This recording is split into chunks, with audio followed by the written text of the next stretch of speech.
I am delighted to introduce today's community spotlight.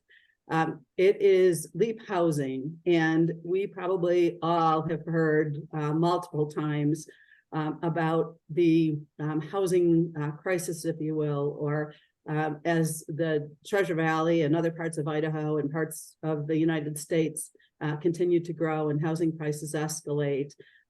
We are experiencing individuals who maybe are for the first time unhoused. And I'm delighted that Kallie, Linse, and Zeb Morse from LEAP are here today to share with us the wonderful work that LEAP is doing, not only on their own, but in collaboration with a number of partners in the community. So I'm going to introduce Kallie.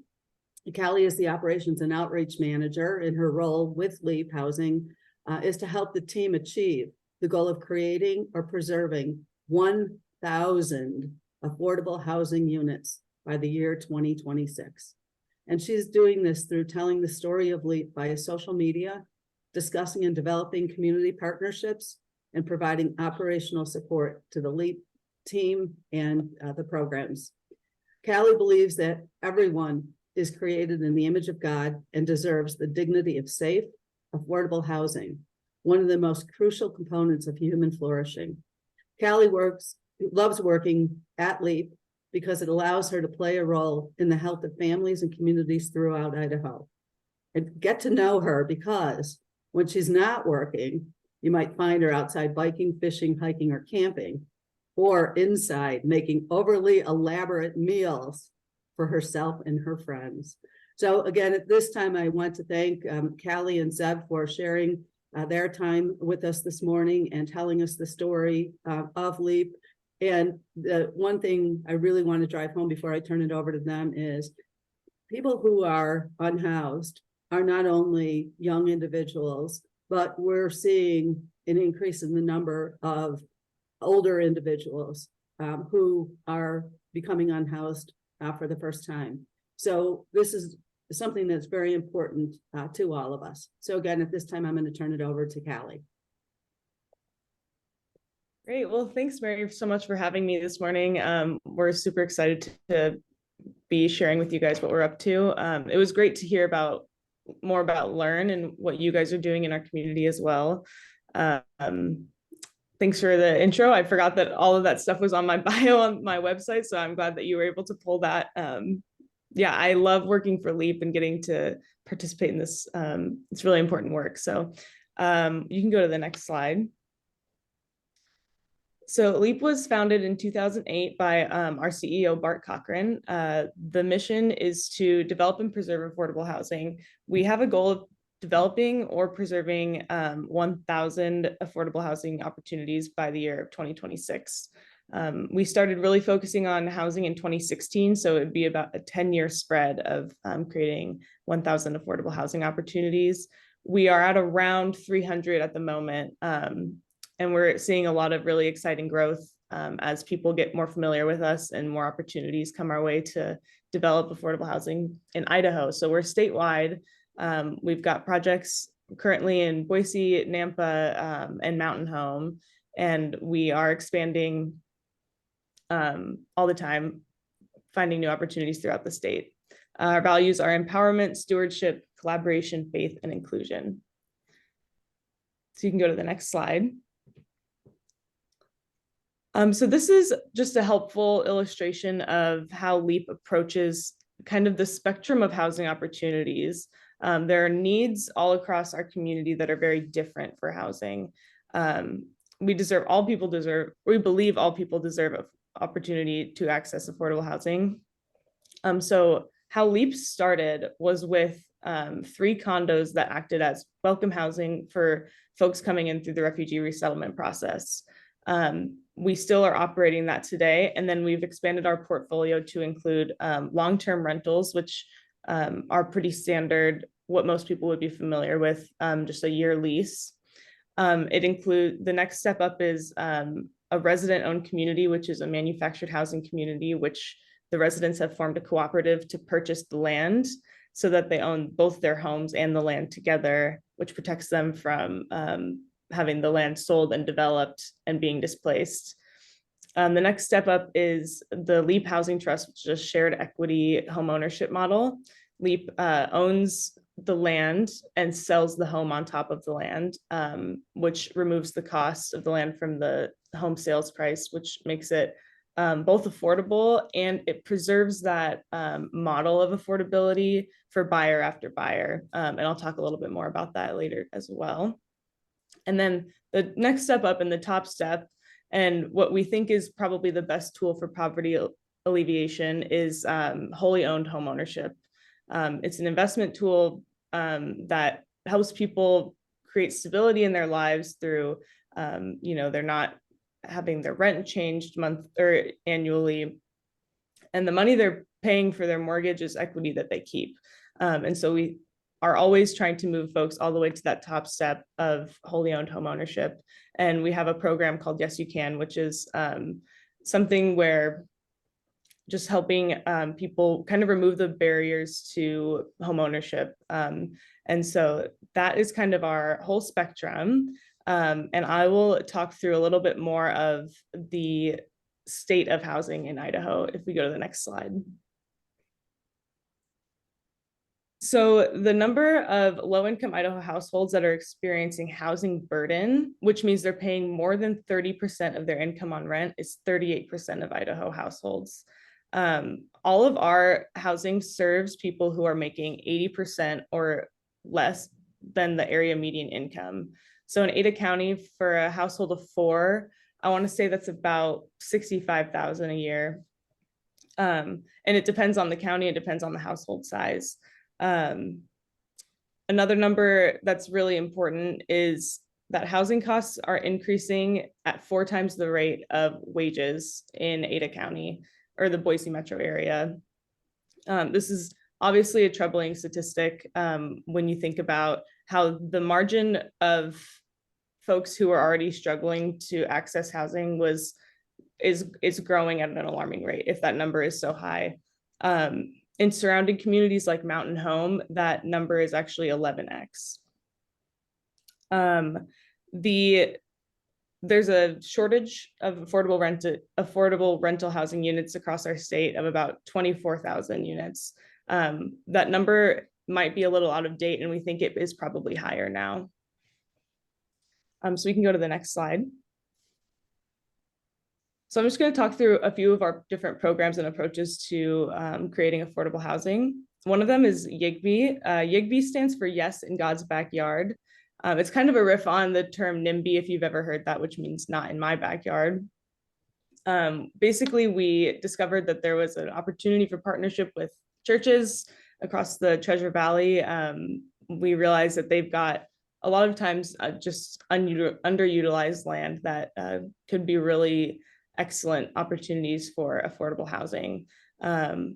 We crunched the numbers a little bit, and we realized that there is about the size of the Boise State campus worth of extra land held by churches in our community. And so to date, we've built 2 units at Collister United Methodist Church. We've got 8 units under contract currently at King of Glory Lutheran Church. And since that first project, we were approached by a lot of faith communities who were excited about what we were doing. And so we've got over 100 units in our pipeline that we are exploring creating at this moment. So we can go to the next slide. So our ROC program stands for Resident Owned Communities. LEAP is the Southern Idaho affiliate of ROC USA. ROC USA helps to preserve what we call naturally occurring affordable housing by allowing residents of manufactured housing communities to purchase the land, form a cooperative and purchase the land underneath their homes. A lot of times these homeowners, they can't pay to move their homes when the land is sold to a developer. And so it's best to allow them to purchase the land themselves, and they form a board of directors, and they manage their community together with technical assistance from LEAP for the first 10 years. So we've preserved 2 resident-owned communities in Idaho, and that is 87 homes. so far. And so we can go to the next slide. So the Leap Housing Trust I spoke to a little bit earlier. It's a shared equity model that's allowing people to purchase homes and become homeowners who would otherwise be priced out of the housing market. We keep the land in the housing trust, and then because of that, we're able to also deed restrict the properties so that when the homeowner sells the home in 5 years, when they decide to move to a different city or whatever, it has to remain affordable for the next buyer. So they make a margin of profit basically off of that sale, but it's there's a special formula in the deed that still will keep the house affordable for the next buyer. And then the homeowner also gets to keep all of the equity that they paid in mortgage while they were living there. To date, we've sold I guess we've sold 16 homes. We're kind of in the middle of finishing up a community at the moment. So we've built 25, sold about 16. We've recently had a party with the first neighborhood, which was Caritas Commons, kind of had like a get to know you, we did it, you are all homeowners party with the residents. And it was really cool to see them all. I mean, they're not planning on leaving anytime soon, basically. They were saying like, this is my forever home.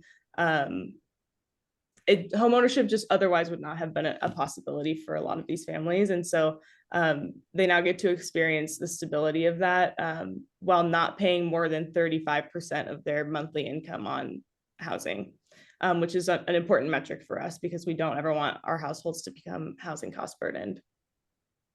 And then, so we've got 11 homes that are being finished or under construction right now. And then about 36 more homes in our pipeline throughout Idaho. And so we can go to the next slide. So this is just, these are just a few of our communities. I love to show these pictures because a lot of times when people think of affordable housing, they don't necessarily picture like really beautiful homes, but I'm a fan of our homes. I would absolutely live in these. And so this is Windy Court. This was our first community. It is built from shipping containers, which was a fun model to try out, and it worked for this project. And so we have 8 rental homes in West Boise for low-income families. And so we can go to the next slide. These are the Taft homes at Collister United Methodist. This is the Yes in God's Backyard project I was talking about earlier. So we built 2 homes in there, basically right behind their parking lot in a patch of dirt that had been there for 100 years and had not been used for anything. So there's 2 homes there, and they are rented to 30% AMI families, which is basically people who are coming out of homelessness. And so we partner with the organization Catch to fill those homes. That was a stipulation from the church that they were really passionate. They wanted to be serving families coming out of homelessness with these rental homes. So that's Taft. I love those homes. I think they're particularly beautiful. So we can go to the next slide. This is Caritas Commons. This is the first neighborhood in the Leap Housing Trust, and it's 14 single-family homes in Northwest Boise. It's actually right across the street from Windy Court, which is those shipping containers. This was made possible through a donation from St. Alphonsus or Trinity Health. So healthcare organizations have started to look at housing as health, and they are starting to get involved in making it more available. So this was a fun partnership with that organization, and it's really opened the door for us to explore that sort of partnership with other health care organizations and to continue working with Trinity Health to partner in that way. So we can go to the next slide.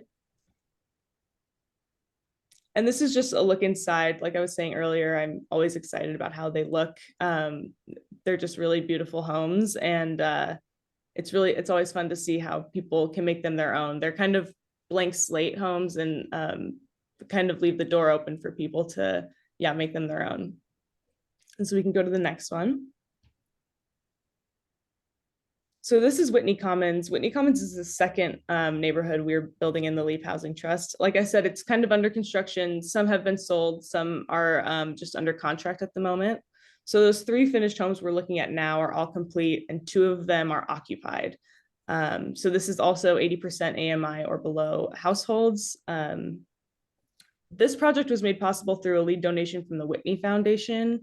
So that's why it's called Whitney Commons. I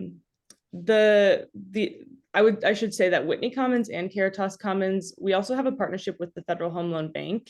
And one of their requirements is that we offer preference to special needs households.